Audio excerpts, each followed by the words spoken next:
Olá, meu nome é André Novaes. O assunto de hoje é, sem delongas, como dar bons conselhos para um cliente. Esse texto eu organizei em duas partes, essa é a primeira parte e vamos logo começando com isso.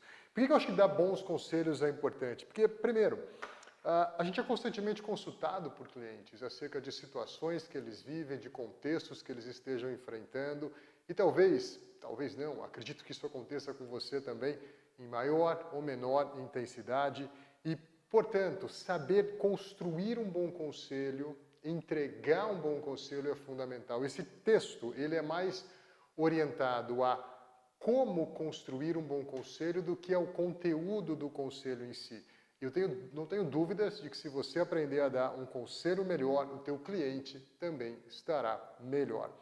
Importante, antes da gente começar, naturalmente eu não sou o cara mais sábio que existe, a minha pretensão não é fazer com que você escute e implemente sem um critério, sem um nível de criticidade aprimorado o que eu vou te dizer, mas eu não tenho dúvidas de que algumas dessas coisas vão ser úteis, outras talvez não. Primeira coisa importante para a gente começar isso, todo bom conselho não é sobre você, ok? Não se trata de uma oportunidade que o teu cliente te dá para você se parecer a pessoa mais interessante e mais sábia que existe. As pessoas fundamentalmente não querem a sua versão. O que elas almejam é a sua visão acerca do que elas estão colocando. Então, o primeiro passo para construir bons conselhos e posteriormente entregá-los é estar muito mais interessado no seu cliente do que apenas escutando com atenção e esperando o momento certo para parecer uma pessoa interessante, ok? O conselho se trata muito mais sobre o cliente e a aplicação para a vida dele. Então, é muito importante essa frase, eu acho que ela é relevante. Esteja mais interessado, ok? No que o seu cliente fala, do que esperando o momento certo para mostrar o quão interessante você é. Se eu tivesse que criar 3 grandes resumos para a gente poder começar então com o conteúdo do texto, eu diria que, primeiro, o cliente quer a sua visão e não a sua versão. Existe uma diferença bastante ampla sobre isso. Ainda, esteja mais interessado e não apenas aguardando o momento para ser interessante. E talvez uma das coisas mais difíceis, pelo menos para mim foi no começo da minha caminhada, remova o ego do seu conselho. Se a gente tivesse que resumir essas 3 em uma única imagem, seria essa que está na tela: o mundo não gira ao nosso redor, ok? Muito importante, um bom conselho ele tem alguns elementos, e todos esses elementos emergem de uma postura que, para a gente tê-la, a gente tem que tê-la de maneira consciente. Essa postura é traduzida nessa contraposição, no qual o convite é para que você seja mais aprendiz e menos juiz, ok? Por que a gente julga, pessoal? E vamos ser sinceros aqui, prático por um instante. Todo mundo julga, todos julgamos, eu levanto a mão aqui como um dos que faz isso de maneira bastante intensa. E por que a gente julga? A gente julga pelo seguinte: o nosso cérebro ele tem fundamentalmente 2 tarefas primordiais. A primeira delas é garantir a nossa sobrevivência, ok? Esse é o papel número 1 do nosso cérebro. E o papel número 2 é garantir que a primeira tarefa seja executada com o menor gasto calórico possível. Então, é importante a gente entender que o julgamento ele é, muitas vezes, instantâneo e não intencional. Então não se julgue por julgar, mas tente implementar uma postura de aprendiz e não de juiz na construção de um bom conselho. É por causa dessas 2 coisas e por causa desse mecanismo fundamental, quase primitivo de sobrevivência, que emergem as teorias de que a gente depende de apenas alguns poucos segundos em uma relação interpessoal para dizer se aquela pessoa vale a pena ou não, se a gente está mais ou menos interessado, seja em qualquer âmbito desse relacionamento. E se eu ainda não te convenci de que todos julgamos e a gente julga de maneira não intencional e instantânea, ou talvez até de maneira não consciente, imagina a seguinte situação: você recebe um lead, você tem o nome completo dessa pessoa, você dá um Google nesse nome e rapidamente você cai para uma página de uma rede social que essa pessoa faz parte. E a capa dessa rede social é uma indicação, uma menção a uma orientação política completamente divergente da sua. Bum! Pronto, você julgou, eu julguei, a gente assim não se cobre tanto. Agora, o que a gente tem que fazer para não julgar? Tá? A primeira importante característica para a gente não julgar é então ter total consciência disso. É o papel do cérebro, muitas vezes de forma inconsciente, instantânea, não intencional. Mas a melhor maneira é você buscar um relacionamento com quem você está prestes a dar um conselho, no caso o seu cliente, e um relacionamento duradouro, ok? É você realmente entender mais claramente o que está em jogo quando um cliente te pede algum conselho e que vocês tenham mecanismos de articular melhor o que está se passando. E nesse contexto eu quero te apresentar 4 perguntas, 3 mais uma na verdade, que podem ajudar quando você deparado com um pedido de conselho a construí-lo de forma melhor, ok?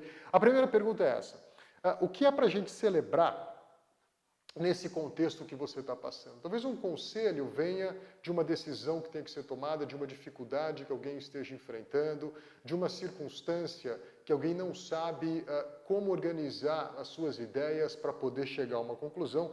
E eu sei que parece estranho muitas vezes a gente perguntar: hey, o que é para a gente celebrar nesse contexto? Mas é interessante que quando a gente faz uma primeira pergunta com uma agenda positiva como essa, rapidamente, a gente neutraliza uma postura quase que instantânea de eu peço um conselho, mas deixa eu apresentar a minha versão, estou na defensiva, isso, o cara que te pede conselho, a mulher que te pede o conselho, e você então consegue ajudá-lo a perceber um pouco melhor que existe um outro lado da história, que existe uma outra perspectiva potencial da história, e isso vai somar para poder multiplicar a capacidade do seu conselho.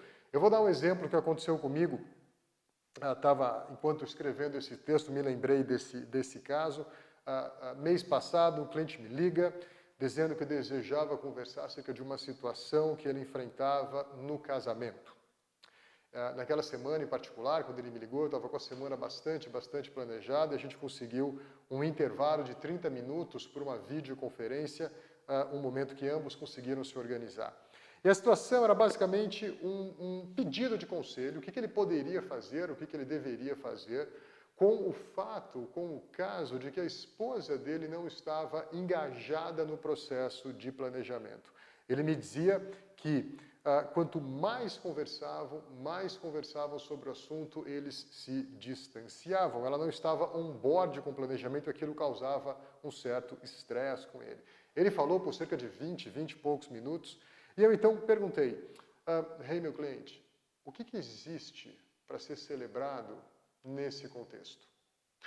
Ele estranhou um pouco a pergunta, mas eu mantive uma postura de estar interessado, de querer conhecer melhor o contexto que ele me apresentava, de criar, de fato, mais intimidade ainda no nosso relacionamento, e eu insisti: o que há para celebrar nesse contexto que você enfrenta? Então ele me disse: André, a gente está conversando, mas a conversa parece que não chega em lugar nenhum, mas a gente está conversando mais sobre o assunto, mas infelizmente a conversa é sobre quem está certo, quem está errado, isso mais separa do que agrega a gente não chega a lugar algum, mas a gente está conversando.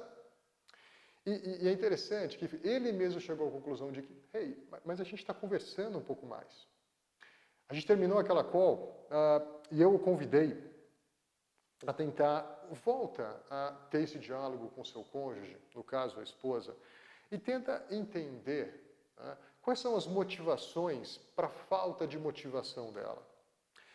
Eu também disse para ele: mostre-se mais interessado na agenda dela do que esperar o momento certo para você mostrar um argumento seu do quanto é interessante o que você pensa, o que você é, o que você representa e, por consequência, o próprio planejamento.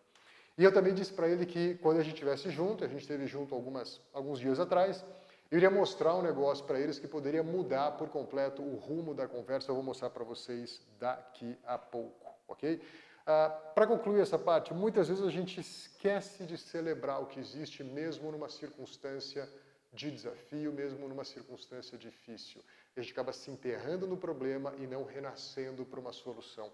Ao inverter essa lógica com uma simples pergunta do que, hey, o que há para a gente celebrar nesse contexto que você me apresenta, é uma boa chance da gente mudar o rumo da conversa. A segunda pergunta que a gente deve fazer é essa daqui. Quais são os seus desafios nesse contexto? Eu não cheguei a perguntar aquilo para o meu cliente, mas muitas vezes, na maioria das vezes, a pergunta caminha, o conselho, a construção do conselho caminha para isso. Hey, quais são os seus desafios nesse contexto? Entenda, não pergunte para a pessoa como é que ela pretende resolver aquilo lá, mas quais são os desafios que ela enfrenta. Por quê? Porque eu acho que é fundamental a pessoa aprender a articular o desafio dela. Né? É apenas a partir da clareza do desafio ou do problema enfrentado que poderá haver luz em um conselho. Então, se a gente não é capaz, ou se quem nos pede o conselho não é capaz de articular melhor, talvez a gente vai dar um conselho minimamente desalinhado com aquilo que realmente deveria ser. E é interessante, o exercício da articulação com maior clareza do que realmente se enfrenta, muitas vezes também diminui o tamanho do problema, caso o problema exista, ou também enobrece e esclarece a potencial solução. Terceira pergunta. Amigo, cliente, me diz, o que você vai fazer acerca disso? O que você fará sobre isso? E eu sei que essa pergunta pode parecer estranha demais, uma vez que a gente parte do pressuposto de que se alguém está pedindo um conselho é porque precisa de uma ajuda. Mas, apesar de eu concordar, caso você pense dessa forma, repare que ela é a terceira pergunta, existiram duas anteriores.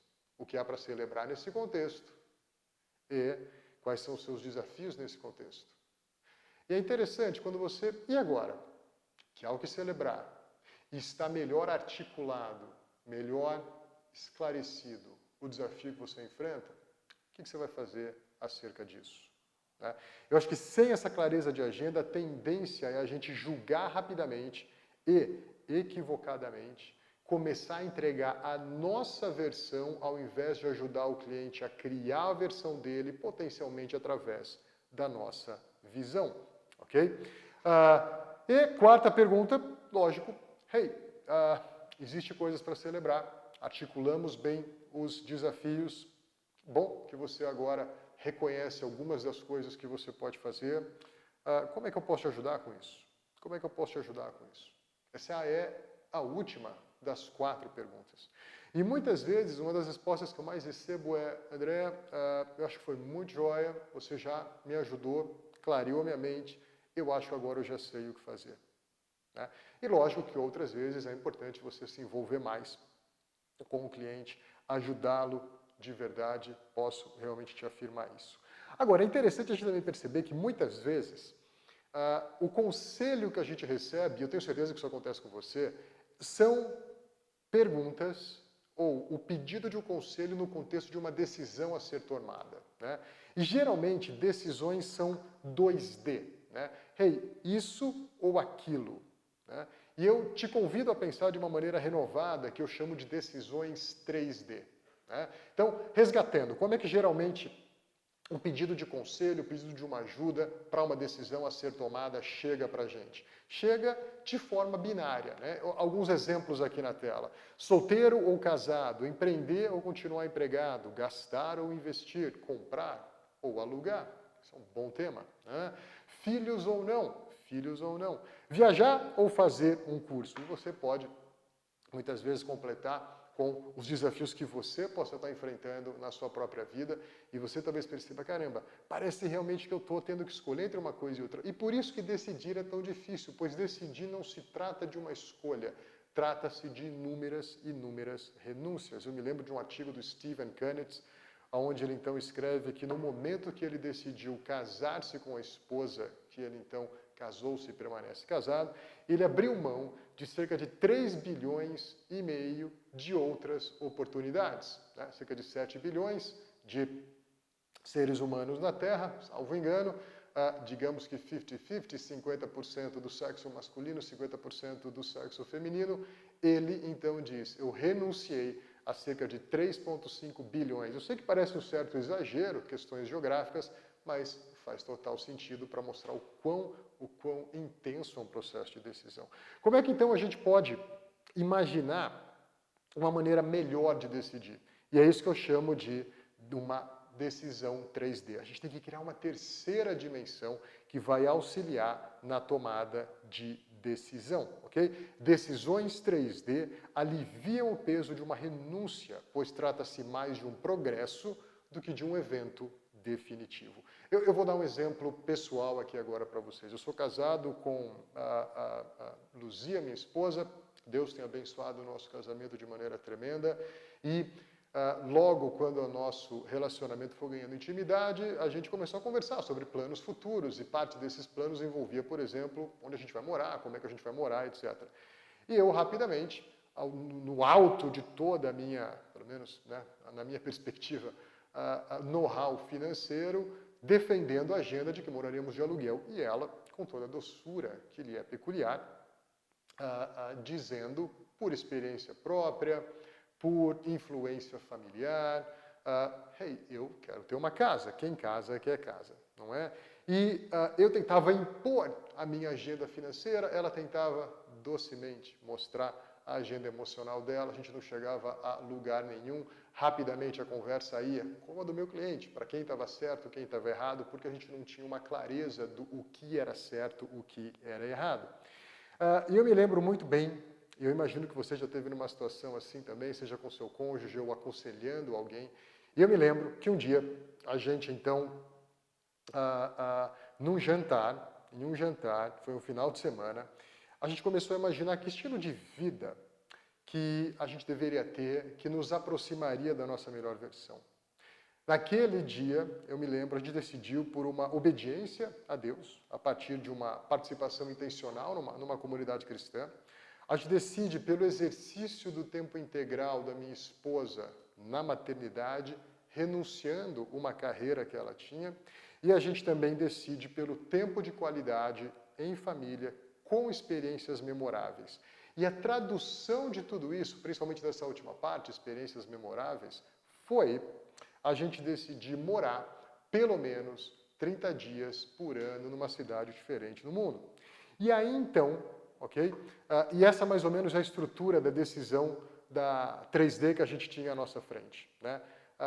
Imagina que uma dessas bolinhas seria comprar uma casa, a outra seria alugar uma casa, mas a gente submete ambos os extremos para, hey, isso ou aquilo nos aproxima ou até nos afasta da nossa melhor versão. E a gente chegou à conclusão de que, no nosso caso, o aluguel mais nos aproximava da melhor versão, que era ter essas experiências memoráveis, 30 dias por ano, numa cidade diferente no mundo. E eu, então, comento com Luzia a tradução dessa visão com as nossas filhas e os filhos dos nossos filhos, numa mesa de jantar, conversando acerca dessas experiências memoráveis. É para isso que o dinheiro serve. Lembra do caso que eu relatei lá em cima, do meu cliente que me liga dizendo acerca do não engajamento da esposa? A gente se reuniu, eu fui conversar melhor com eles, eu fui entender um pouquinho a melhor versão dela, e ela então preocupada, essa era a decisão 2D, na verdade, que ela tinha que decodificar, e que, por dificuldades de decodificar essa decisão, de fazer uma escolha, ela então, como mecanismo de defesa, não se engajava no processo de planejamento. O que ela estava fundamentalmente decidindo era, hey, eu devo curtir minha vida no presente, ou será que eu devo me planejar para o futuro? Foi quando a gente começou a perceber que faltava uma clareza para aquele casal acerca da melhor versão do que eles são e principalmente do que eles poderiam se tornar. E ali então, depois de uma ampla, profunda, íntima conversa, a gente chega à conclusão de que a manifestação da melhor versão do casal era a hospitalidade. Ambos vibram e estão na melhor versão quando recebem gente em casa para um bom bate-papo, para um jantar mais caprichado. E ela tinha o entendimento de que a casa não era a tradução, a manifestação ideal da hospitalidade, algo que o marido, inclusive, concordava. Foi quando, então, a gente chegou à tradução da melhor versão da família, que fundamentalmente foi formalizada como acolher outros casais em nossa casa para a criação de relacionamentos íntimos e maduros que envolvam a criação de filhos responsáveis e de relacionamentos duradouros. E essa era a decisão que eles tinham que tomar e, por consequência, chegaram à conclusão de que deveriam aprimorar a sua casa, mesmo que, e aqui a coisa fica muito interessante, mesmo que se para isso eles tivessem que passar por alguns anos por um processo de financiamento imobiliário. E para te dar um contexto um pouco maior, as contas desse casal em particular ainda não está 100% alinhada. Talvez um planejamento financeiro que atua no como das coisas não indicaria, por exemplo, algo como uma melhora na moradia. Mas um planejamento financeiro que atua no porquê das coisas e num conselho que busca a melhor versão do cliente, eu não tenho dúvidas de que eles estão certos se optarem, ainda não tem nada decidido, por encararem de forma planejada, de forma consciente, de forma intencional por um financiamento. Para concluir, né, texto fora de contexto só serve de pretexto. E se você lembrar só disso aqui, quando estiver construindo um próximo conselho, eu não tenho dúvidas de que você vai dar um conselho muito melhor. Um conselho não é sobre o seu texto, é sobre o contexto do cliente.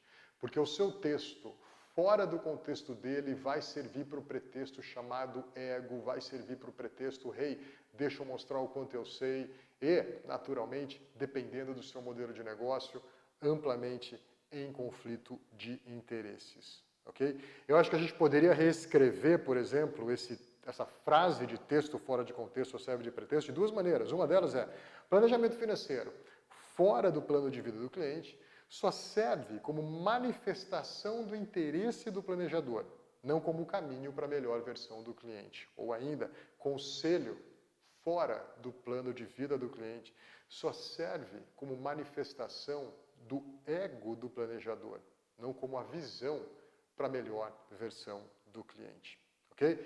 Essa é a primeira parte do texto. A segunda parte eu vou basicamente me concentrar em uma única coisa, que é como narrar o seu conselho, articular o seu conselho em formato de narrativa e não apenas num formato de instrução com fatos, com elementos e com uma estrutura direta. Mas como, através de uma narrativa, através da criação de um enredo em narrativa, você pode dar um conselho melhor para o seu cliente. Para concluir, para a gente refletir e praticar, eu te faço 3 perguntas. A primeira delas é, sabemos que ouvir o outro é fundamental, mas você tem ouvido como alguém genuinamente interessado ou apenas aguardando a deixa para se mostrar interessante? Segundo, os conselhos que tem dado são mais sobre a sua versão ou sobre a sua visão? Terceiro, como você tem ajudado o seu cliente a formalizar e manifestar a melhor versão do que podem ser? Okay? Para refletir, praticar, não deixe de ler o texto. Aqui embaixo tem alguns elementos a mais. Espero que você tenha curtido. Próximo vídeo sobre a parte 2 do como dar bons conselhos. Ok? Obrigado, pessoal.